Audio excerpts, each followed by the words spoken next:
So welcome to another episode of the EWI ProCast. Joining us today is Barbara Travis, or Barb, the driving force behind the influential organisation Nobody Left Behind. When I was 18, I was an actual apprentice myself, and then I ended up being an assessor of apprenticeships.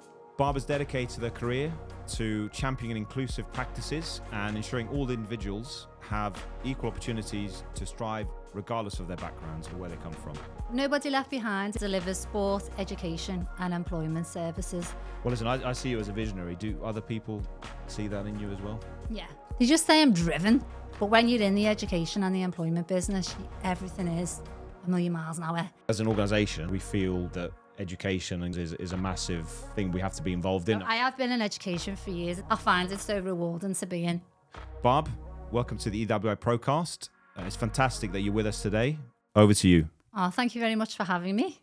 Brilliant. Without further ado, we'll get straight into it. Who is Nobody Left Behind? And tell us a little bit about the concept and how it all started. Okay, so Nobody Left Behind is a community interest company that delivers sport, education and employment services. So it's funded by a variety of local authorities to work with people who are furthest from the jobs market, to skill them and get them into employment. So Nobody Left Behind is an inclusive Ofsted regulated training provision that bridges gaps for people furthest from the jobs market by skilling them with industry-specific training and then putting them into work. So we mainly work with varied construction clients and going forward retrofit clients. So the main education offer is construction-based, and we work with everyone from care leavers to ex-offenders to people who are under Career Connect, people who are just 19 plus and unemployed. And we literally provide that wraparound service where we're a few businesses in one, where we recruit unemployed people, we skill them, and then we put them into sustainable employment. And then tell us the background concept behind it. How did it start? The idea, how it came into fruition? The background concept behind it was just like there was a lack of community provision that like married all them services together, you know, like sport, education and employment. And if you use sport as an element, it's a really effective engagement tool, especially if you're working with people who are like care leavers or people who are under Career Connect and they're 16 to 18 and they haven't necessarily had a very nice experience of school or education. So it was to bridge that gap. Having worked for a large training organisation before I left to set up NLB, I noticed there was like a gap in the market to offer a provision that wasn't just education based and employment based. It was like offering that wraparound service. Brilliant. So you had the vision, would you say, and then that gave you the idea, and then you absolutely executed it. Yeah. I was literally working with people who were 19 plus years unemployed on contracts where I was skilling them and getting them into work. I used to deliver apprenticeships because I did an apprenticeship myself when I was 18, and then I ended up being a tutor / assessor for apprenticeships. So I know apprenticeships are a great route way into employment. But when I was in that industry delivering the apprenticeships much further down the line, the company I work for got a contract which is called Adult Education Budget. So that was skilling unemployed people who were 19 plus years and getting them into work. So I started running with that contract with my previous employer. And I found it so rewarding. So like apprenticeships are great, but in terms of like delivering them, you're with people for like 12 months, 18 months, 2 years, delivering an apprenticeship, going to see them. When you work with unemployed people and you deliver training for them for like 2-3 weeks, and then you're on that journey with them where they're with you, and then you go to get employment at the end. I just found that so much more rewarding. So it got to that little point where I thought, this is the little road I want to go down, where I'm working with unemployed people, and can I create something that wouldn't just work with 19 plus people who were 19 plus, but also work with people who were 16 to 18, also support ex-offenders because there wasn't that much training provision and things out there for them. So yeah, I had the concept in my head. I'd worked with the organisation since 2004, and about 2 years ago I just decided to have a go, and here we are. And just before this podcast, we had Michael Kinsella on, who's another director of NLB, and he gave an excellent introduction, I think, about where some of the IWI, EWI kind of skill sets developing. So that's fantastic. That's going to be on the extra portion of this podcast. So just going back a little bit about the groups of people that you recruit. So just summarize again what those groups are and how do you go about recruiting them into the programs? Yeah, so the concept and the idea behind Nobody Left Behind is to be inclusive. So not just to work with general unemployed people who are on universal credit looking to get into work. So as an organisation, we have different target groups of people, often those who are furthest from the jobs market. So we do ex-offenders via national probation. We do care leavers by the various local authorities and their care leavers team. We work with Career Connect, who have a focus on people who are primarily 16 to 18 and the classed as a NEET, where they're not in education or employment, so they're at that little stage where they're lost. And we work with general unemployed people who are 19 plus years who are claiming universal credit. So we have a diverse range of people that we support with the main goal to deliver education services to them and then to support them into employment. And that's amazing because it's such a diverse group of people that you try and sort of recruit from, some potentially very difficult background. So to kind of get them engaged is potentially very difficult. So what I really liked about the organisation is some of the sports outreach. Yeah. So tell us a little bit about that, how that kind of gets people more engaged and more kind of excited. Yeah, I would say with the target groups, like say we're working with care leavers who are 16 to 25, or say we are working with general unemployed needs from Career Connect who are 16 to 18. For those types of unemployed people, the gap or the bridge to employment is furthest that it can be. So what we typically do with those cohort of people is we deliver sport intervention services. So what we found is very popular with young men in particular is boxing. Okay. So prior to putting these young people into our education offer or introducing them to employers, because that's worlds away from what they're used to, we typically do sports camps with them. So boxing has been proven to be really successful. So we take them to a boxing gym for a few weeks prior. The groups get to know each other. Then they don't have as much apprehension then about trying to go into an education offer at the back end. So we use sport as the engagement tool and the tool to break down their individual barriers, because those are the cohorts who do have those particular barriers, because they don't understand the concept of work. And if they're a NEET and they're 16 to 18, they predominantly haven't really liked education for whatever reason. So they're our most difficult cohorts that we work with out of all the ones I've listed. Yes. Not difficult, but challenging. They're the most challenging ones. But we've got a contract with a housing association called Live Housing. So they are based in Knowsley, and they fund us to specifically work with unemployed young people who are 16 to 25. So even though they're a housing association, they've got a massive focus on social value and give back.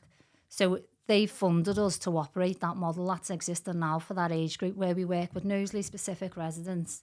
We do sport or other different types of engagement tools with them, sport, boxing, football, and then we put them in education and then employment.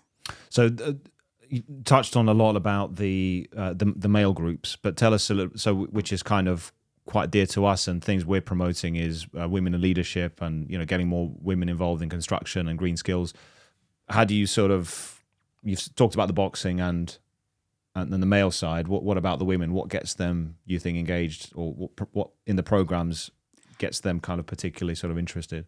I would say if we were doing a program and it was the use of sport to engage with women, we've used an organisation called Women Warriors, and they, as that sport camp, they take women walking up hills and mountains, and they do cold water swimming with them, and they do yoga and different types of therapies with the women. I would say there are definite barriers to women going into construction just because it is such a male-dominated environment for them.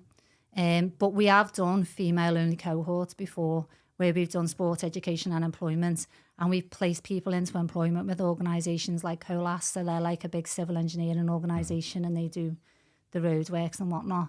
We had another young lady called Cody on one of our skills boot camps, and she went to go and work for Clan Construction. So she was the only girl in a classroom with 13 men. Mm-hmm. So she was confident enough to do that. But what I find, if we're trying to target or support women, you have to have female only sport, and then female only education, just to break down them barriers for them, really. But I just don't think women are aware of what great opportunities there are in the workplace for them in a construction-y type environment, because it's vast. Yeah, and it's a bit of a shame, because once men and women do get kind of skilled up in the industry, and particularly green skills, what I found is, it can lead onto a very, very rewarding career, remuneration, but also camaraderie, friendships, great things that you're achieving for yourself and the community. Yeah. Amazing social impact. So perhaps when you come back next time onto the podcast, you probably give us more success stories of kind of women going in. So perhaps something to kind of look at together. What I wanted to go into, so we did a little bit of research on yourself, and it's on the NLB website. You've had a 20-year kind of career in education. So Yeah. I'm wondering, how did you kind of get into it? What appealed to you about education? What's your sort of background? I was an apprentice. So when I was 18, I was an actual apprentice myself for a law firm. So I went into that role doing administration, and I did an apprenticeship, and then I did more and more, and I kind of grew in that business. And then I ended up being an actual assessor myself for the delivery of apprenticeships. And then I went to go and work for a large organisation delivering apprenticeships for people and whatnot. And they got access to funding, which is called adult education budget, which means it's available for people who are 19 plus years and unemployed. So when they got hold of this adult education budget, I stepped away from the apprenticeship side and started delivering contracts for unemployed people who were 19 plus years on the adult education budget. And I enjoyed it more than the apprenticeship delivery, because when you deliver apprenticeships, you're with a person for like 12 months, 18 months, and you're on their learning journey.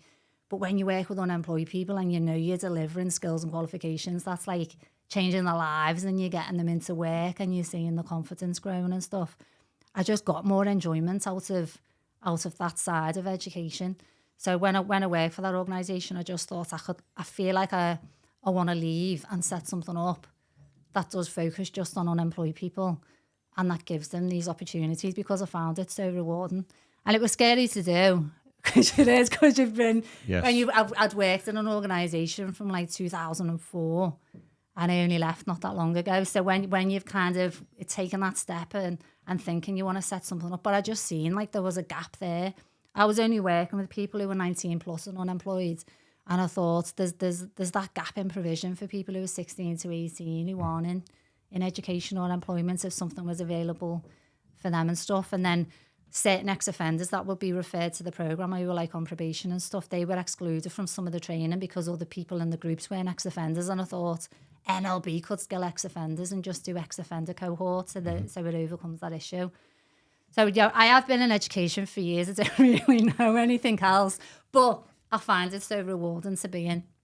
Brilliant. But tell me a little bit more. So I caught a little bit of that story. So tell us about that scary step between the idea and actually, right, let's say this day one of NLB. What was that kind of period like? Did you have support from your family and friends? Yeah. And it's just one of them moments where you just think, oh God, am I doing the right thing? Do it.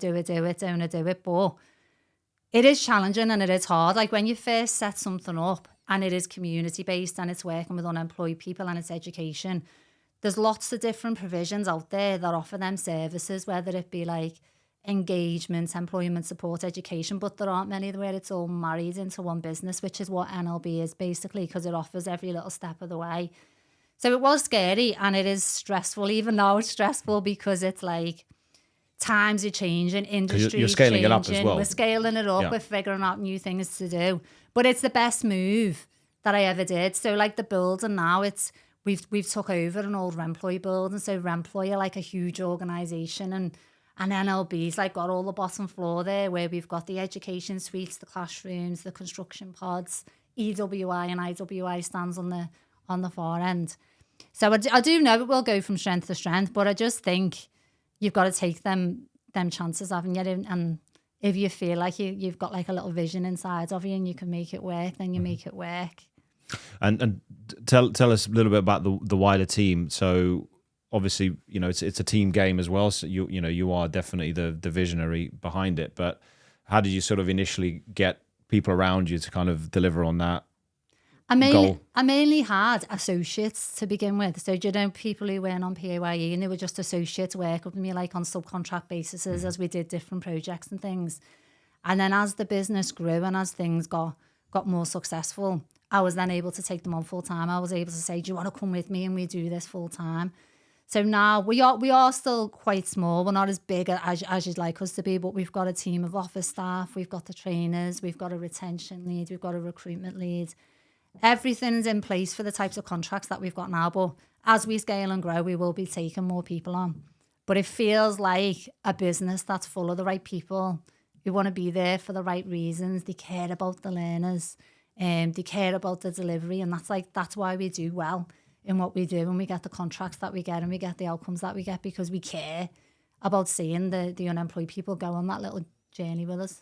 And you know what? It's testament of your success, because I spoke to two different people from two different parts of the country. This one person was from Grimsby yesterday, and I spoke to someone on the way here who's based in Exeter. Yeah. And I mentioned NLB to them, and they both heard it. So that's good to know. That's amazing. And yep. I look at the some of the socials that you do, and the website's fantastic. It's very easy to engage with, and I do love the content that you guys put out there. And so definitely kind of keep that going. It does. When you tell a learner journey, people get engaged because they can see them coming to Nobody Left Behind for the open day, then in the education. And then I think when people see the people who were on that journey with us and they're in the PPE or they're in the jobs, it's like they can see the learner journey, and it's nice to kind of tell that story as to what happens in the business. So one of the, and again, behind the research for today's podcast is we saw a statistic there that 80% of the participants in the programs that you deliver go on to either employment or kind of other further training. Yeah. What would you say is, the key success factors of NLB to kind of get those numbers to such a high rate? I think it's a matter of a few things. So I think it's the factor of having good employers at the back end who can take on the people that we work with to create sustainable employment opportunities. I think it's the quality of the education that we deliver. So when our learners leave and they do the evaluation forms, the feedback's always like they didn't want the education to end, they loved it. And then I also think when we do the different groups, we do open days. So we work closely with DWP in terms of our recruitment. So say we do have a job opportunity for like 10 jobs with Graham's Construction, for example.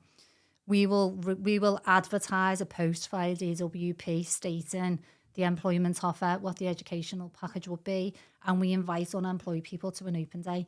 So in NLB, we typically get like 50 unemployed people on an open day.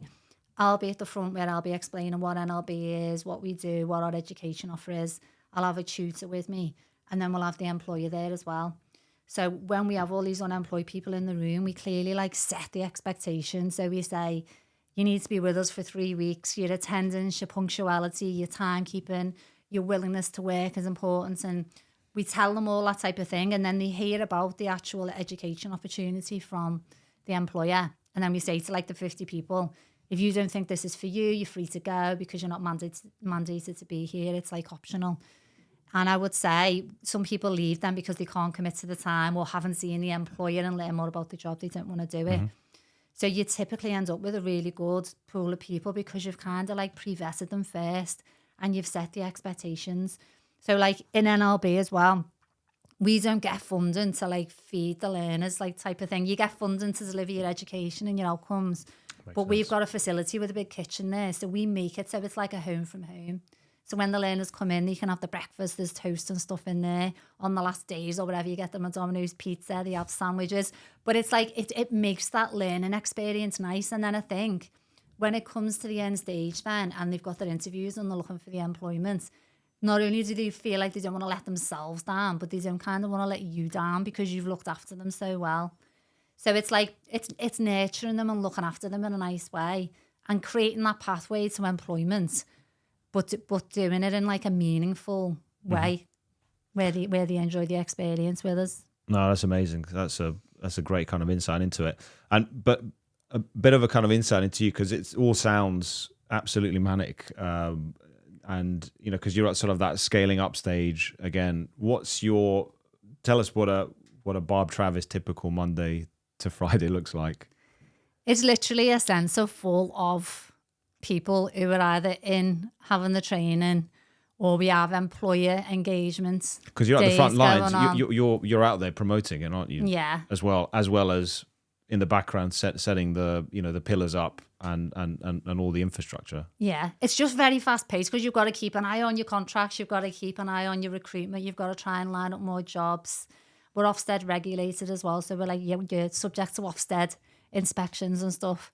It's very busy and it's all go, but it's so rewarding. At the end of every learner journey, when they're with us, whether they be in the centre for 2 weeks or 3 weeks, and you see them coming in for their interviews where they're looking all smart, and you're seeing that little end learner journey, that makes it all rewarding. But it is very, very busy all the time.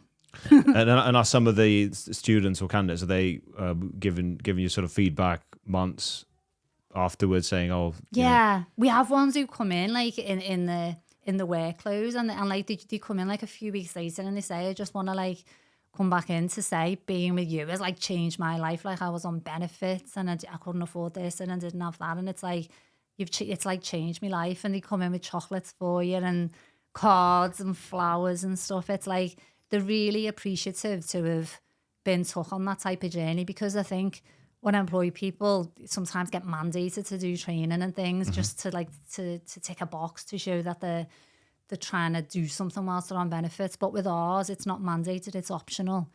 And I just think that the feedback for the quality of the trainers that we have, so John and Jimmy, the trainers, they get phenomenal feedback every single time. And I guess you've probably thought of the idea, but I'm just kind of thinking, the best people to kind of share the benefits of the program is the people have kind of gone through it. So do you have any, or are you planning about having any sort of, not mentoring in a sense, but having, say, successful candidates from the past come in and give, the new group a talk or anything like that? Or I think with the past candidates, when they leave us and they go into employment, they just need to kind of go into their job and focus on their job, because some of them have been like unemployed for 3 years, 5 years. They do videos for us and they do testimonies and things like that. But in terms of when we have the actual groups in, we tell them about the success stories, and a lot of them do look at our social media. So when they see the social media and they can see that there's actually those real outcomes there, I think that's like what inspires them to see it through. Okay. Brilliant. So, I mean, we as an organisation, so although we do external installation systems, we feel that education and promoting green skills is a massive thing we have to be involved in. I mean, not just from on our part, it's kind of getting more skilled professionals recognised as skillful in the measure, but also bringing new people through. So one of the things we do is, we are nationwide. We have 3 training academies, and we put lots of candidates through, and we're looking at partnering with regional colleges as well to kind of offer that, say, specialist skill set to school leavers or people on MVQ programs. Yeah. What because you talked a little about the building that you took over. Is that where the training academy is, or are you looking to kind of branch out the training academies? What's the kind of format of where the training actually takes place? So the training all takes place in the Remploy building. So it was the previous Remploy building. It's called Atlantic House, next to Hamilton Square train station. And it basically, it's an open plan training centre that delivers a wide range of construction training. So we're GQA accredited, and what I would say in terms of the model we've created and what we've got there, it's easy for us to scale that up. So say like we wanted to go to Manchester and do it, we could pick up the model and kind of replicate what's set up in the office. And like with the EWI and the IWI, that's like mock wall setups for the internal and the external wall installation. So it's easy to kind of pick it up and take it somewhere else because of the way we have currently got it set up. But where we are based in Merseyside, we are in the prime location where anyone can just get on a bus, a train. It's really easy to get it accessible. So we get people like from the furthest ends of the city that come to the academy because they say it's just so accessible. So I think if you're looking in terms of working with schools and colleges, location is key. So it needs to be in a location where, because most unemployed people are using public transport. So you have to have your site and your centre where it's in like an accessible place for people. And you talked a bit about, the kind of promotions through DWP, but what about Liverpool itself, the city council or the kind of the regional growth funds that are here? Have they taken an interest in what you do? Yeah. So Nobody Left Behind is funded by Liverpool Combined Authority. So Liverpool Combined Authority have funding, which is called Skills Bootcamp funding. So that's where the 80% job outcome focus is on. So Liverpool City Region have got an allocation of money there for construction-based skills where they look for training organisations to develop training packages, recruit the people, skill them, and then put them into them employment opportunities. So that's how we work with Liverpool Combined Authority.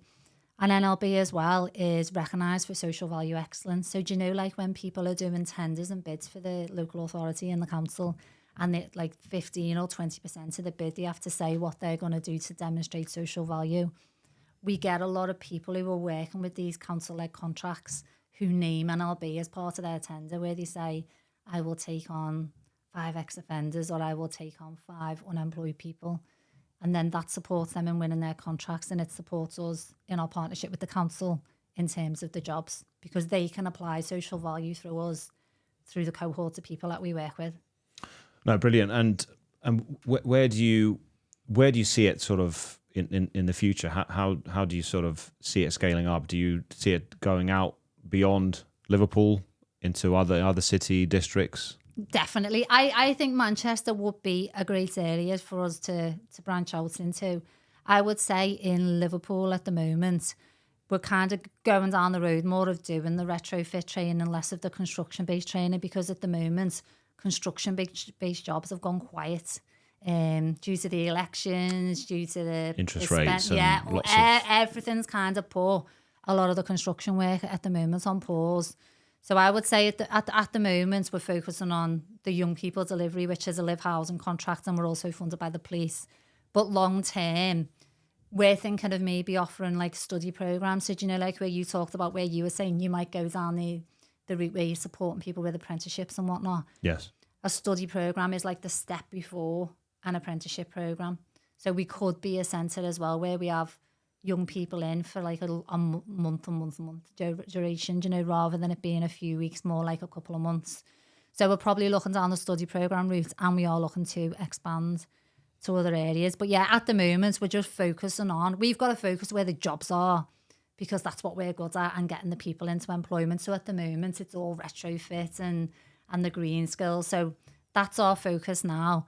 But ideally, I would like to have an NLB in varied places across the UK, because it's so easy to scale and replicate and do. And it works, the model works. Yes, no, that's brilliant and exciting for the future.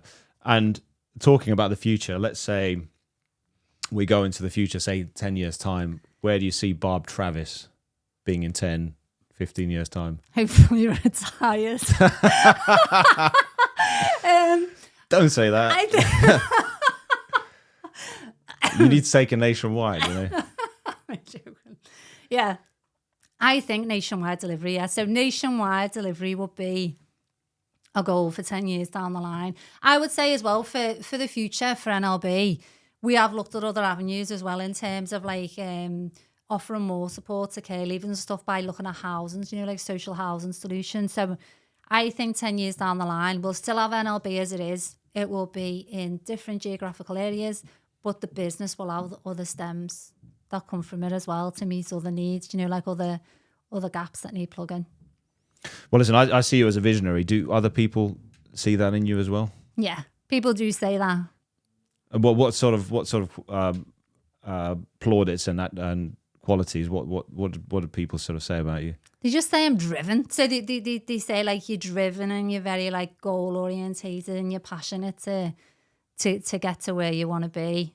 I'm one of them people who's like motivated by achieving goals. I've got a brain that like has to be working towards things and achieving things. Like I like that, you know, like outcome based rewards. So is your kind of thought process? Are you thinking million miles an hour, or are you sort of very planned, task by task? What's I would say it's a bit of both. It's a bit of both. It's like I have these ideas and concepts of where I want to be and I want to get there, and I put plans in place, and I can do it with multiple things. So sometimes it's a matter of sitting down with myself and thinking, slow down, what do you need to focus on here, here and here.